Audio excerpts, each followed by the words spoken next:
Aswand, Cruickshank, your one and only Move Swiftly speaker, checking in for a daily Move Swiftly thought, giving you a perspective on teamwork that you will not get anywhere else. Recording this Monday, August 26, 2024.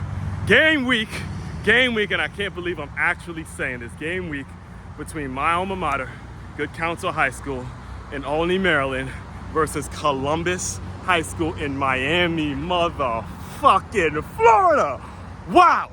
𝐵𝐾𝐒 playing a school in Miami, the Mecca, the place, the fucking place where people, I guess, especially out here, I'm in Palm Beach now, people who are involved in the high school football world think they invented motherfucking high school football out here in South Florida. In fact, I had a previous guest, former college teammate by the name is, his name is Ant, my dog Anthony Bethel, who was on this podcast. Go look up the episode titled High School Football in Florida, who talked about how South Florida runs high school football. And if you look at the numbers, you look at what they produce at the end of the day, you can't really make an argument against it. However, seeing that my alma mater, this place that started as a smaller school that got very little respect in terms of football, very little respect. Again, very little respect before Coach Malloy, who was my high school coach, came there, is playing a school in Miami, Florida, I feel like is an incredible accomplishment in itself. And here's what I mean by that. When we're talking about 𝐵𝐾𝐒 culture and building something from the bottom up, building something brick by brick by brick by brick. So just to warn you, because I am recording this on Monday, gonna be a lot of 𝐵𝐾𝐒 football heavy material coming out this week, because I know for a fact, I know the stories and the amount of things I can say about the program and everything that it's taught me, everything that's built. No way I'm keeping this condensed into one video. This is a entire month's, years worth of material I have in my head that I'm trying to condense into 1 week. So got a lot of 𝐵𝐾𝐒 heavy material coming out this week. Just expect it for all my regular listeners. First one I gotta tell you is the difference, or the difference a year makes. All right, the difference between my junior and my senior year over there at 𝐵𝐾𝐒. And we had a program. Now that year was the year in which we began to get a lot of national attention. We had some major big time recruits. That was year of the late 𝐕𝐈𝐃, his senior year, committed to Georgia, SEC linebacker. You know, just again, he brought a lot of attention. Him, Drew, Anthony Davis, a lot of guys, and some of the guys that were coming out of my class were I was a junior then. Some of the guys that were coming out of my class was picking up a lot of attention. So there was a school in Northern Virginia that wanted to play us really bad. The name of the school was Robinson, the Robinson Rams. Again, Northern Virginia, another place much like Miami, Florida. They fucking think they invented high school football. So they got a little tired of hearing so much about this 𝐵𝐾𝐒 school that was running the DMV, and all of us were kind of popping up in the recruiting websites and all that. And we were beginning to steal a little bit of the Northern Virginia shine, I guess. So we played them for 2 years straight, my junior and my senior year. And the first year they played us at our school, and then the second year we went to Robinson and we played them over in Northern Virginia. And I got to tell you, I'm going to walk you through those two games, because those two games, the fact that,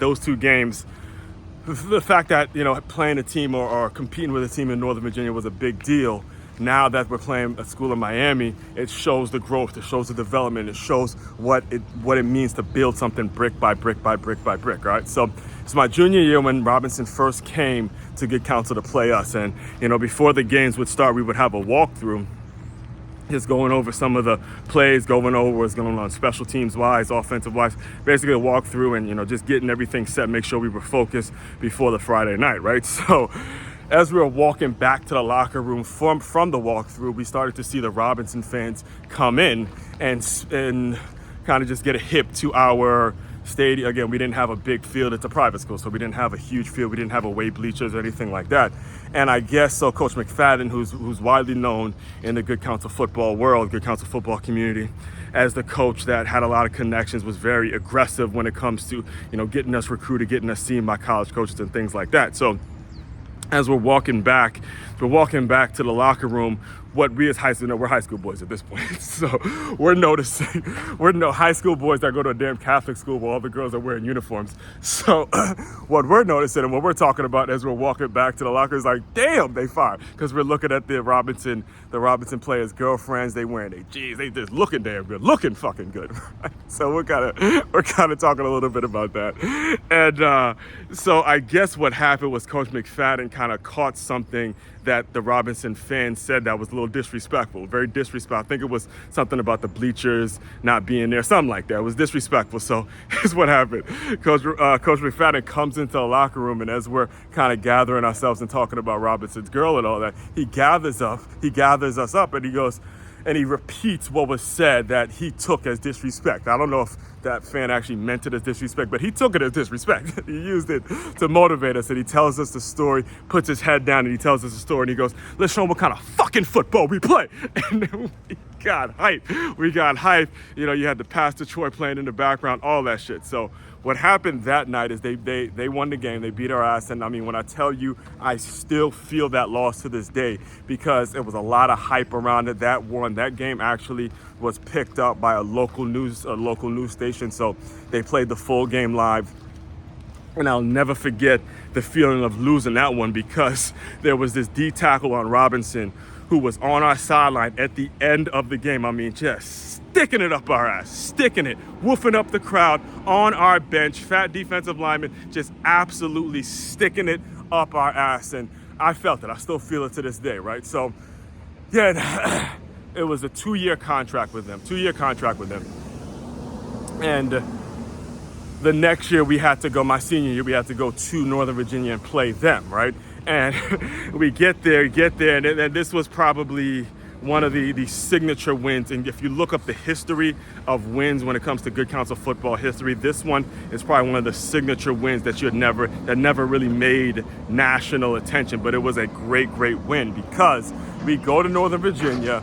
The game, now keep in mind, the week before, I was in the hospital for dehydration. Probably shouldn't have been playing in that game because I, even back then, had issues with cramps and staying hydrated and all that kind of stuff, right? So I remember going into the week of that game because I was hospitalized. I had to be hospitalized and get a line in me the week before talking to Coach Malloy. Coach Malloy was talking about how I remember his voice. I remember him saying it specifically. He goes, "Oh, we got a big one this Friday night. We got a big one this Friday night," because he knew the reputation of the program was at stake. You don't want to be that team that loses 2 years in a row to that team that is playing out in that area, especially a non-conference game like this, right?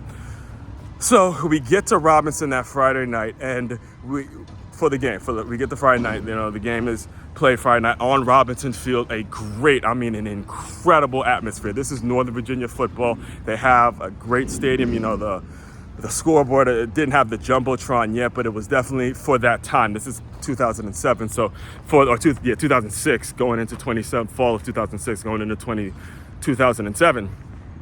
And it was a great venue for us as private school kids to be playing a major public school like this, right? So we get there and the game is delayed with lightning. It's a lightning delay. And we start to, again, high school boys, we're starting to kind of lose focus in the Robinson locker room. And I remember specifically going in when we were in the locker room, waiting to see what the announcement was going to be, if we were going to play or not, as we were losing focus. I remember Coach Malloy really just sitting with us in the locker room and just saying, whole year's going by. They've been talking about how they kicked your ass a year ago. And you got an opportunity to avenge that and represent something and do something really special, right? So long story short, eventually the lightning delays were done. You know, the game delayed probably maybe an hour, 2 hours, whatever, which is a long time because the game was supposed to start at 7 p.m. So we didn't even end up getting home or getting back to the school until close to 1 a.m., right? So I remember specifically when they made the announcement that we were going to play the game, we were over top the Robinson players. So we heard them yelling out, yeah. And then we started getting hyped. And then the game was played as an absolute slugfest. I mean, a defensive struggle, back and forth. I mean, it was 0-0 for the longest time. It was a low-scoring game for the longest time. And we won the game late off of a late throw at the end my boy Zach Engel, who was the quarterback, and Jimmy Debo, my dog Debo, still two of my favorite white boys on the team. You know, they connected on, I believe it was like a post to the left corner of the end zone, and we ended up winning the game off that pass. And towards the end of the game, not towards the end of the game, once we finally sealed the win, I'll never forget the speech, and I'll close you guys out with it. I'll never forget the speech at the end of the game that Coach Malloy gave. He said, look, it was an ugly one, but you took a step that all great teams need to take, and that is you found a way to win. And I gotta tell you, any young people listen to me, forget about good counsel or anything, anybody that's young high school football players that are listening to me right now as the season is getting going, understand every fucking day of your life is gonna be about you figuring out and finding ways to win. Finding a way to win. A win could be, look, I'm not having alcohol today. I'm not gonna engage in pornography. I'm not gonna do something that's gonna be harmful to my future. That could be a win. You gotta find ways to do it every single day. That's what this game teaches you, and that's why I'm so pumped up, so hyped this week. Like I said, just expect it, know it going in. There's gonna be a lot of good counsel heavy material, because getting to be around the colors and see my alma mater, the place that taught me so much about how to navigate a world where